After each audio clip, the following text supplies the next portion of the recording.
It's nice to see you at Utopia Cafe again.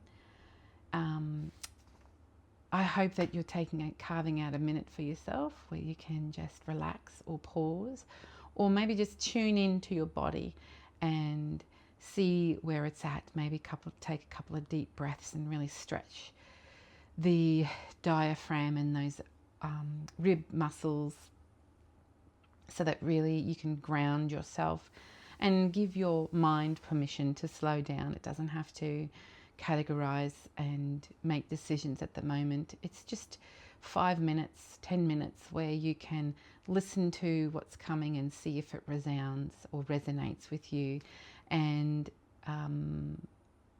give you something positive in this little bit of time that we spend together. The title of this video is You Might Be Feeling a Tightness in Your Throat and the urge to hold back. Something isn't sitting right. And we're just going to explore that, and I'm going to share what messages might come through, and you can decide whether that is something that is meaningful to you or not. And if it's not, of course, it's just been lovely to spend a few minutes with you in this energy whenever you receive it. I hope you are doing fabulously well, and I wish you many good things.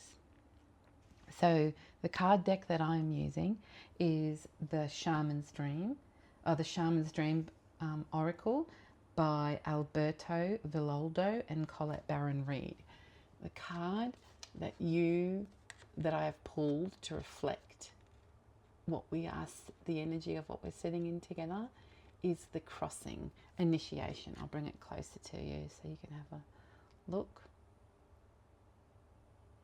Right. So this tightness, the crossing, the description that Colette gives in her guidebook is about the fact that she gives a visual of a dark river. And the way I understand it is that, there is a cave in front of you. There's a bridge to a cave, and it's dark and you can't see what's inside. And you stand on the edge ready to move forward. And it is a stage where time stands still, and everything and progress stands still, and everything seems to stand still. You know that when you move forward, you can't go back. And there's a sense of vulnerability with that. And it is the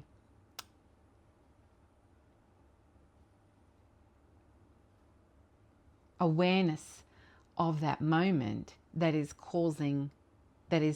creating that pause.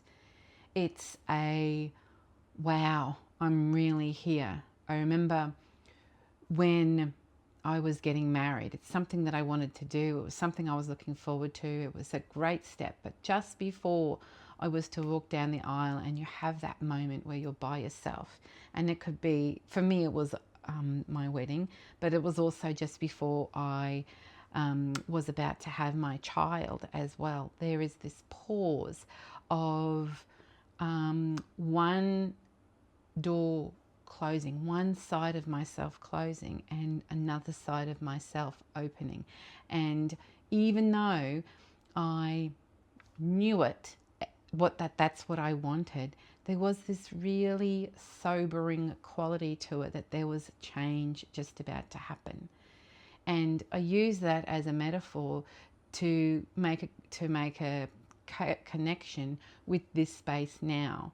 It's when you use the tightness in your throat, is that stopping your voice from coming forward. It might be stopping your voice from coming forward. That pause, you're ready to speak from your experience, and you're ready to speak from your wisdom, and you're ready to speak from your truth. And when that happens, you're because you have wisdom and experience, you also know that the change is going to be there when it happens. And it's okay to take that pause. It's okay to be in that moment and to have that awareness of it. And it's not a reflection of negativity, and it's not a reflection of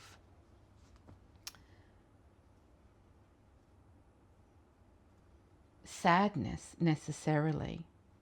Sometimes sadness is interlaced with the change that must happen, of course. But there could also be grief as well, absolutely. And your awareness and your wisdom of knowing that, you get to choose that, to have that pause. And it's okay to have that pause. And you take that pause for as long as you know you need to take it for. And I'm grateful to sit with you in that space. And I honor this change that is happening for you, because it is very significant. And I mourn with you the changes, if need be, if you feel that there is a mourning. And I celebrate with you the changes, if there is celebration, because I can feel that there are elements of both and everything in between.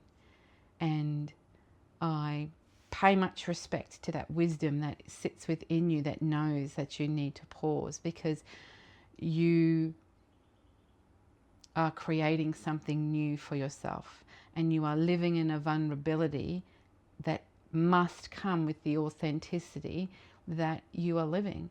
And I also pick up that there is this element of whether it be right or wrong, because we are very much pressured into always being right or saying something correctly or not. And then we hear, it's almost tongue-in-cheek saying you don't have to be perfect, but actually practicing that is really difficult. And the truth of the matter is that we can't be perfect, and that's okay. But less than perfect is magnificent. So we might not achieve perfection, but in our vulnerability and in our truth and in our pause and in our grief and in those moments of joy and in our wisdom and in our connection to authenticity, you are being magnificent. And that is a beautiful thing to sit in, and I celebrate that with you. And I hope and wish for really wonderful things for you. And I thank you very much for allowing me to sit in this space with you. And I offer that you do something to take care of yourself in this pause, and do something to remind yourself that you do not have to be perfect, because you are being magnificent, and magnificence is much more joyful state. Perfection and that lofty dream to achieve it does not breed happiness. So I wish you much happiness in your magnificence, and I look forward to sharing some time with you again in another video. Take care.